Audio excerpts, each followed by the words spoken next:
What's up mga lifestyle, magandang araw sa ating lahat. Welcome back again sa ating channel, Marky Lifestyle. So for today's video, let's talk about online learning application. So by the way mga lifestyle, pasensya na po, minsan lang po talaga ako makapag-upload ng latest updates about online learning application. Pero sinisikap ko po talagang kumalap ng information, mag-research, no, ng mga latest updates or yung mga idea na makakatulong talaga ng gusto dun sa mga biktima ng online learning application. So kagabi nagbasa-basa talaga ako ng mga comments, no. Aside sa YouTube ko, sa Facebook, no. Nag-research po talaga ako, nagbasa-basa talaga ako ng mga hinanaing ng mga biktima ng online learning application.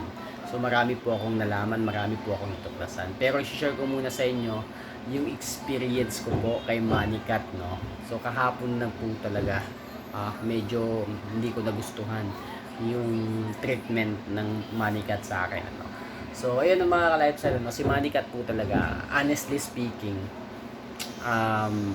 minimaintain ko po talaga si Manicat. Meron po ako, actually pang-anim na pong loan ko sa Manicat, ano.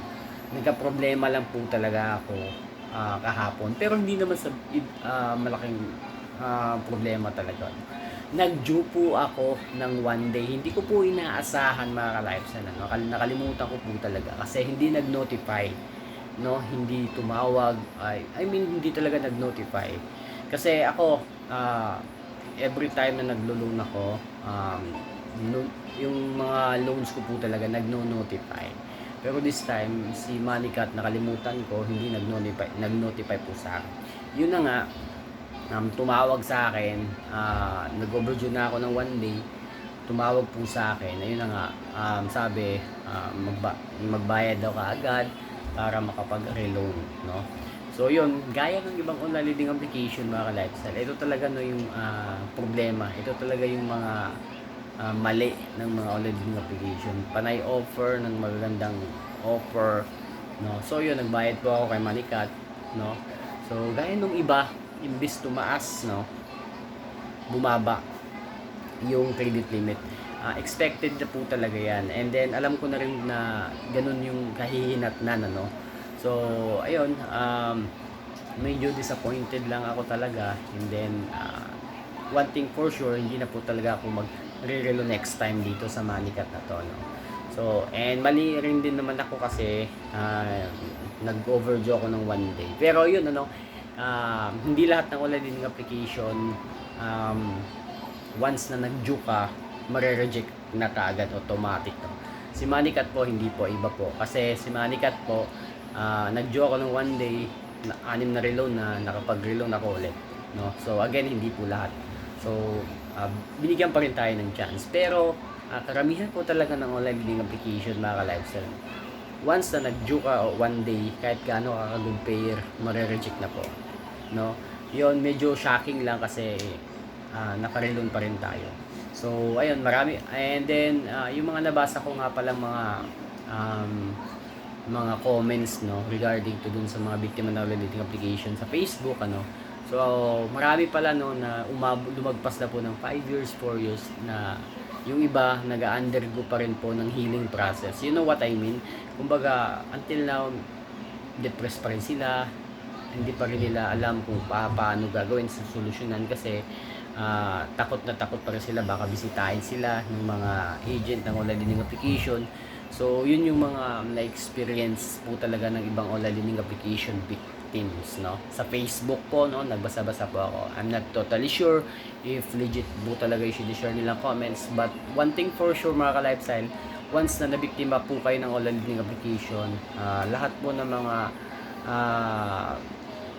pwedeng mga maling mga, or let's say mga bad vibes is ma-receive, is totoo po talaga yan, ano. Like yung mga pagbabanta, totoo po talaga yung tatawagan, totoo po talaga yan. Pero as of now, marami na pong mga naka-recover, naka-move on, ano.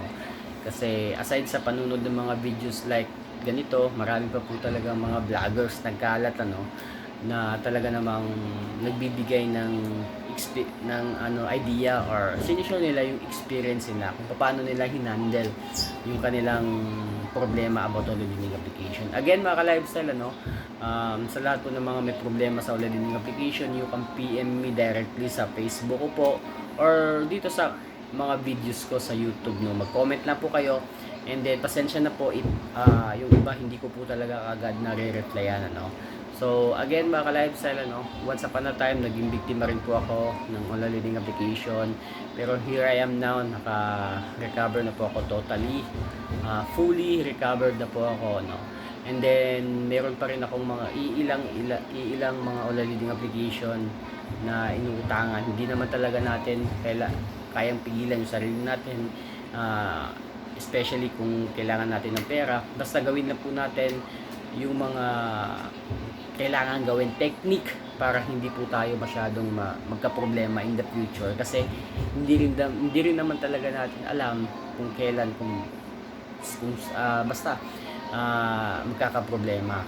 You know what I mean, yung sinasabi ko po, yung madidili po tayo pambayad, and then magagamit muna natin sa iba, ganun, ano. So ganun yung pwedeng yung scenario. Pero ngayon mga ka-lifestyle, ano, again sa lahat po ng mga nanonood ng videos ko, kung meron po kayong problema sa online learning application, depressed na po kayo, try to scroll up, scroll down yung mga videos natin. Marami po mga tips dyan, ideas kung paano i-handle yung stress dala ng online learning application.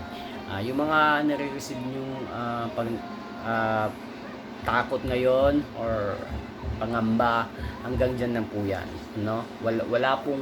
Wala na pong patutunguhan yan mga ka-lifestyle, kasi hanggang dyan lang po yan, lahat ng pagbabanta nila. So ang gawin nyo na lang, be patient, magpakatatag po kayo, kasi titirahin po talaga yung kaloob-looban ng yung damdamin nyo talaga. Patatagan lang po tayo dito mga lifestyle, patatagan po kayo. Pera na lang dun sa mga Ola farmers, no, na panay loans kaliwat kanan, then nadadamay po talaga yung mga totoong biktima. So sana naiintindihan niyo yung content na natin ngayon, yung video natin ngayon, and sa tingin ko meron din naman kahit paano sense, no, yung video natin ngayon. So yun lang mga lifestyle.